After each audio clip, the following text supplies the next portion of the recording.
Então, pessoal, eu acho que deu certo aqui, né? Deu certo. Eu acho que deu certo, né? Eu decidi compartilhar a tela inteira. Então, voltando aonde que a gente estava, eu tinha compartilhado com vocês toda a minha página com vários livros, né? E eu vou começar do primeiro, do primeiro que eu vou começar, né?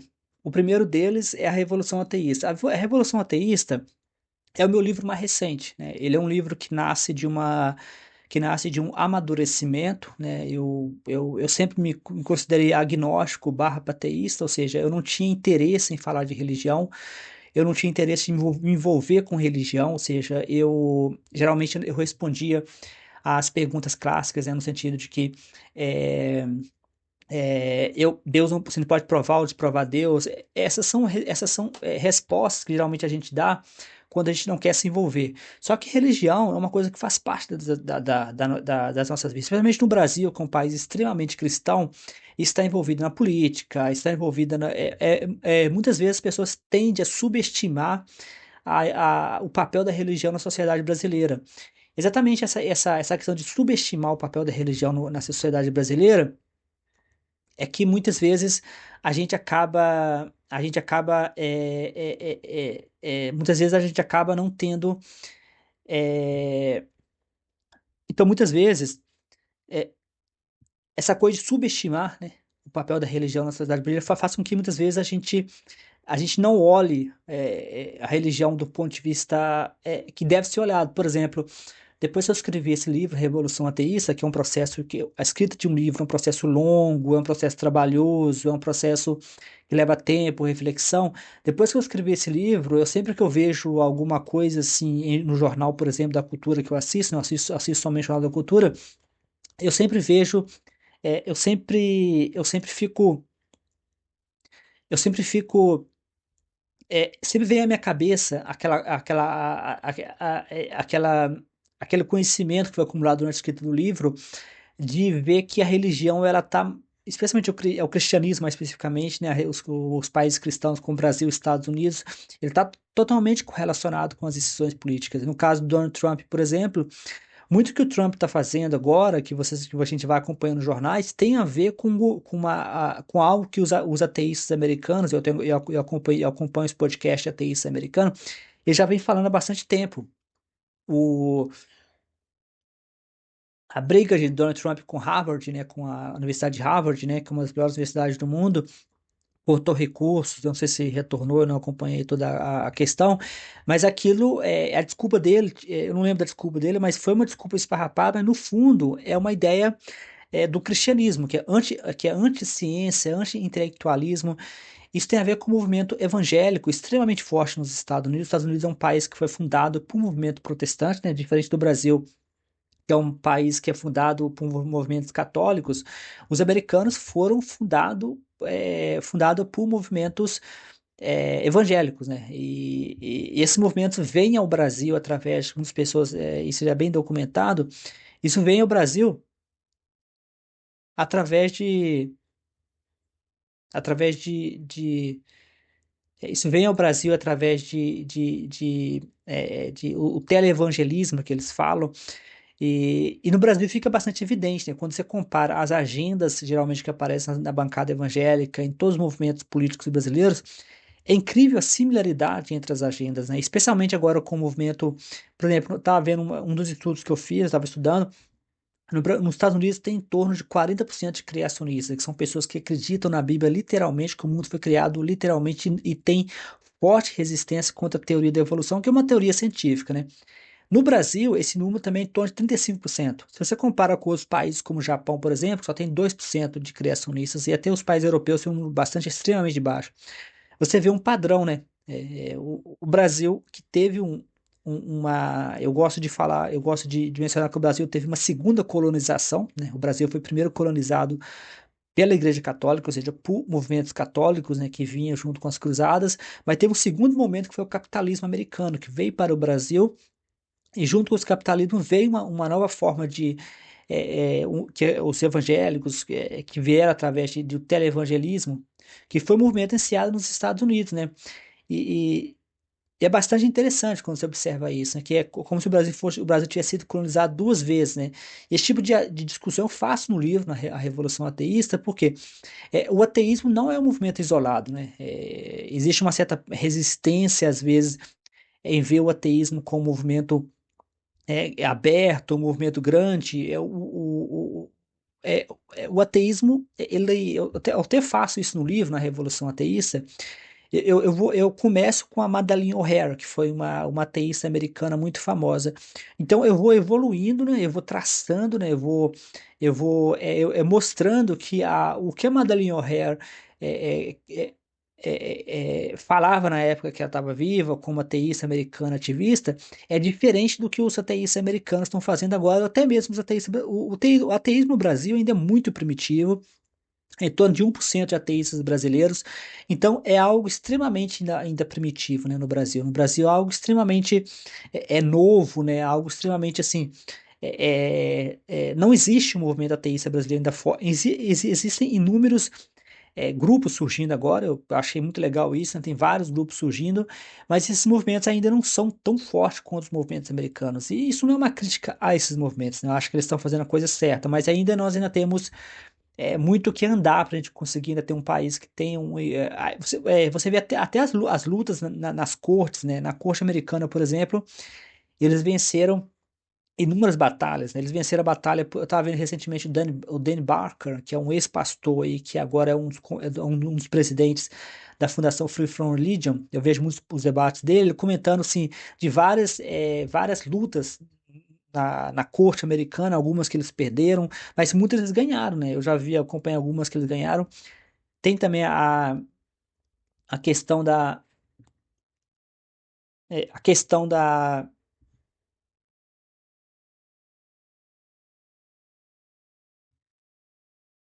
Então, muitas vezes tem essa questão por exemplo, teve a questão dos símbolos religiosos, né? Aqui no Brasil perdeu em corte, né? A gente não perdeu por unanimidade. A questão foi manter os símbolos religiosos em espaços públicos, que foi uma coisa que os americanos venceram.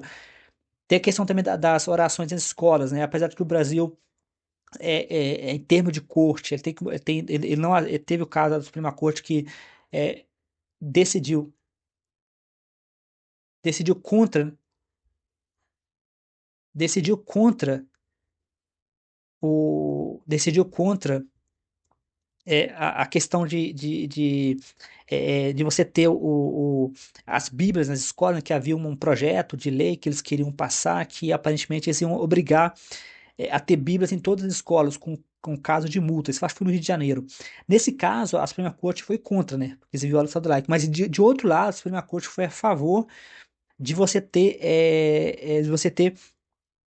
rituais religiosos nas escolas, né? Então você vê que eu comento isso muito no livro, A Revolução Ateísta, que você vê muitas vezes esse padrão, né? Que muitas vezes é duplo, né? É um padrão meio duplo, né? Porque se de um lado, se de um lado é, se de um lado a Suprema Corte tende, né? Se de um lado a Suprema Corte tende, se de um lado a Suprema Corte tende a proteger o Estado laico, de outro lado ela tende a permitir, muitas vezes, que muitas vezes ela acaba permitindo, né? Que certas coisas aconteçam, né? Então você vê e muitas vezes isso acontece porque o Brasil tem um modelo que eles chamam de, eu comento isso no livro fala muito sobre isso, que tem a ver com o que nós chamamos na verdade, o que pode ter chamado, na verdade, assim, é um nome que eles têm usado, né? Muitos, eu já vi alguns, quando eu assisti os debates dos símbolos religiosos, né? Por que que os símbolos religiosos foram removidos? Uma coisa que me chamou a atenção em um debate especificamente foi que o uso do termo laicismo, né? O Brasil é laicista, né? Eu decidi pesquisar para entender o que que é isso. Na verdade, laicista é uma adaptação, né, que é uma forçação de barra, vamos se dizer, é um eufemismo para a promiscuidade entre o Estado e igrejas, né? Então, mas isso acontece por quê? Porque no livro A Revolução Ateísta eu comento sobre isso, eu organizo direitinho para vocês, mas isso vem do fato de que, apesar de que a Constituição brasileira ela deixa bem claro que o Brasil é um Estado laico,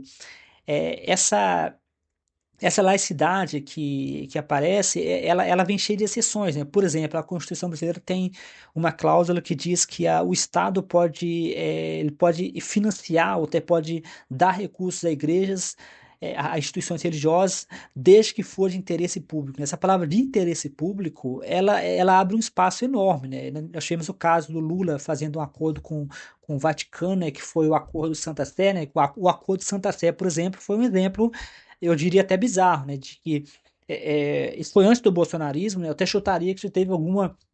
Isso colocou mais lenha na fogueira, né? Teve uma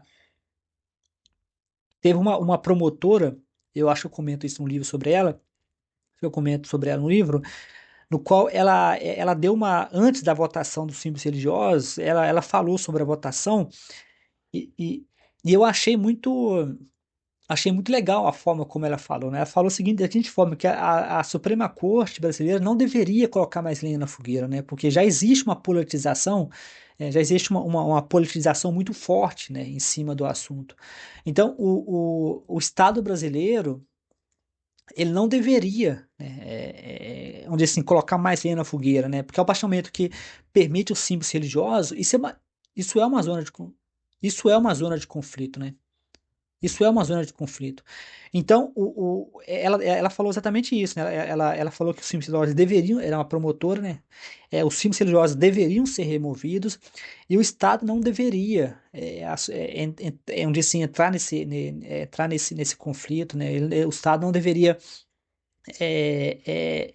criar a possibilidade, né, vamos dizer, de ter mais conflitos. Nós tivemos o bolsonarismo, que foi, eu falo muito, um dos livros, né, que foi o primeiro livro que eu publiquei, é sobre o bolsonarismo. Então, vamos dizer assim, foi onde tudo iniciou, esse tripé que eu mencionei para vocês anteriormente, que pensamento crítico, democracia e inteligência artificial, nasceu de um livro sobre o bolsonarismo que eu escrevi, né? Então, essa promotora falou muito bem. O bolsonarismo, a questão da religião e a política, né, a religião e o Estado, foi extremamente explorado, né, dentro do bolsonarismo. Então, foi uma coisa, foi um passo errado a Suprema Corte, né? Tem uma postagem de blog, né, que tá no nosso blog Mente Ateísta, né? Eu tenho um blog chamado Mente Ateísta, né? Esse livro faz parte de uma série chamada Mente Ateísta, né? Se você observar aqui, né, o nome da série é Mente Ateísta, né? Uma série, atualmente eu tenho um livro, mas eu tenho plano de publicar outros livros, mas é uma série de livros, né? Só tem uma, no momento eu tenho plano de publicar outros livros. E tem um blog chamado Mente Ateísta e tem um podcast também chamado Mente Ateísta. Então, nesse blog eu fiz uma postagem do ministro Alexandre de Moraes, né? Ele lembrando, né? Tentando lembrar que existe o ateísmo, né? Que é o direito de crença e não crença, né? Então, basicamente é isso. Então, esse livro, né? Mais especificamente chamado Revolução Ateísta, ele traz todo esse conflito, né? Eu não vejo o ateísmo como sendo algo, eu não vejo o ateísmo como sendo algo isolado, né? Como sendo algo que deve ser visto, né? Que deve ser visto como existe uma certa resistência. Eu já vi algumas pessoas. Eu tenho no podcast Mente Ateísta, tem uma conversa com a Mari, né? Que é uma ateísta, feminista, uma mulher ateísta. E ela chega a comentar em alguns pontos, aparentemente, parece que muitas pessoas se incomodam, né, com ateísmo, trato com política. Eu também já encontrei pessoas, mais ou menos, parece que têm uma dificuldade de querer comunicar ateísmo com política. No livro, A Revolução Ateísta, eu falo de política, né? Então, assim, teve um dos nossos convidados também, que foi o Emerson Senna, né, que também que apareceu no podcast Mente Ateísta. Ele também fala no livro dele, acho que logo na verdade, eu não li o livro, mas eu vi a revisão feita pela Mari, e parece que ele fala sobre isso, né? Que o ateísmo não pode ser visto de forma fragmentada, né? Ou seja, o ateísmo precisa ser visto como um todo, né? Então, esse é basicamente um ponto extremamente importante que a gente tem que sempre lembrar que eu tento trazer isso repetidamente no livro, né? Sobre a importância da gente, a importância da gente pensar no ateísmo como bloco, né? Então, eu abordo vários assuntos nesse livro. É um livro que é um livro que foi escrito inicialmente muito grande, né? Foram 700 páginas, como eu comento aqui, mas eu decidi partir ele em pedaços, né? Isso porque é por questão de impressão, né? Por exemplo, ele está aqui como livro impresso, né? Você consegue comprar ele impresso, também ele está impresso, e vocês conseguem pedir, né? Dá até para parcelar, assumindo que vocês queiram parcelar. E o livro chega para vocês, né? Eu tenho um autor, um leitor, né, que me mandou uma foto, né? E ficou muito bonita o livro impresso. Eu não tenho, né? O livro impresso, mas eu mandei recentemente uma cópia de presente para uma ateísta que participou do nosso podcast e ficou muito legal. Nos volumes futuros, que eu já tenho basicamente rascunhado, eu falo também de assuntos como comunicação não violenta, inteligência artificial, porque, como eu comentei, esse livro, que é o Mente Ateísta, é o mais recente. Esse livro nasceu de uma série de livros, né? Ou seja, de uma sequência de livros. Então, é um processo de amadurecimento, né? Então, esse livro seria um processo longo de amadurecimento que finalmente aparece com esse livro, né? Existe todo um processo de amadurecimento. Como eu comento aqui, ó, esse volume 1 eu falo da Madeleine O'Hara, que é uma ateísta, ativista, muito conhecida. Eu falo, por exemplo, de assuntos como ateísmo, moralidade e religião, né? Que uma das coisas mais persistentes dentro de discussões ateístas é exatamente a questão de moralidade, se o ateísmo tem ou não uma espécie de framework de moralidade, uma das respostas que eu dou no livro é de que não existe o ateísmo, ele não é uma proposta de moralidade, ele não é uma proposta de como viver a sua vida, o ateísmo é meramente uma posição com relação a Deus, né? Só que quando você retira, quando você deixa de acreditar em Deus, ou seja, você retira a ideia de um Deus, você fica com um vácuo, né? E isso é bastante discutido. Sam Harris fala muito sobre isso. Tem vários ateístas que falam sobre o assunto. Esse vácuo, né? Muitos ateístas são extremamente resistentes a preencher esse vácuo com alguma coisa, mas no livro eu faço algumas propostas, né? Eu falo sobre estoicismo, comunicação não violenta. Eu não acho que o ateu deva deixar o vácuo, né? Não há nada demais em você aprender com o budismo, que é uma religião basicamente ateia, o budismo secular. Então assim, não existe um motivo, ou, de se dizer, uma justificativa para o ateu simplesmente ignorar qualquer forma de filosofia. Então, quando a gente fala de ateísmo e moralidade, o ateísmo por si só ele não tem uma proposta moral, né? Não existe uma filosofia ateísta moral. Existem filosofias que têm surgido em torno do ateísmo, como o secularismo, o utilitarismo, né? Nós tivemos uma live no meu canal sobre comunicação não violenta, nós falamos um pouco sobre utilitarismo. O conceito é, o conceito de, o conceito de laicidade, né? Ou seja, laicidade que muitos religiosos tentam usar a ideia de laicismo, que seria um eufemismo para a promiscuidade entre Estado e Igreja.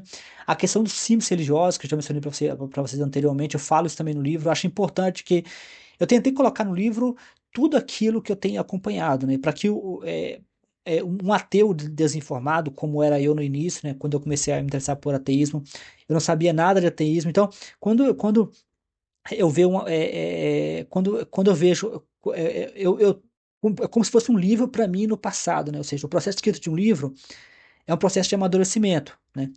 Então, basicamente, eu coloquei no livro tudo aquilo, né, que possivelmente eu colocaria para mim no passado, né? Ou seja, um processo de amadurecimento.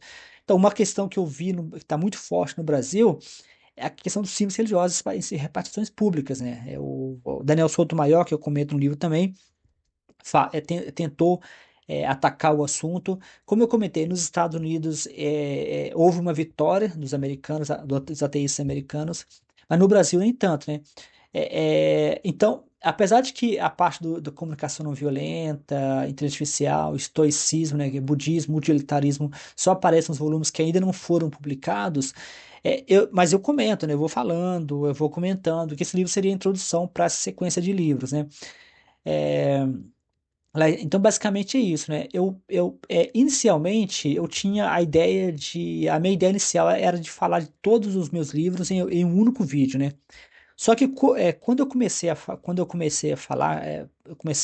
falar, eu observei que seria melhor separar esses vídeos por livros, né? Em vez de eu falar de todos os livros de uma só vez, eu vou falar para eles, eu vou falar individualmente. Então, nesse primeiro vídeo, nós falamos do livro mais recente, né? Que é a Revolução Ateísta, que é um processo de amadurecimento.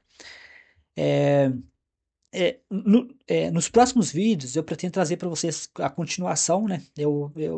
Talvez em alguns vídeos eu coloque mais de um livro, né? Se o livro é mais assim, porque esse, como a Mente Ateísta eu acabei de lançar, né? Tem alguns meses que eu lancei, ele é um livro que está mais fresco na minha cabeça.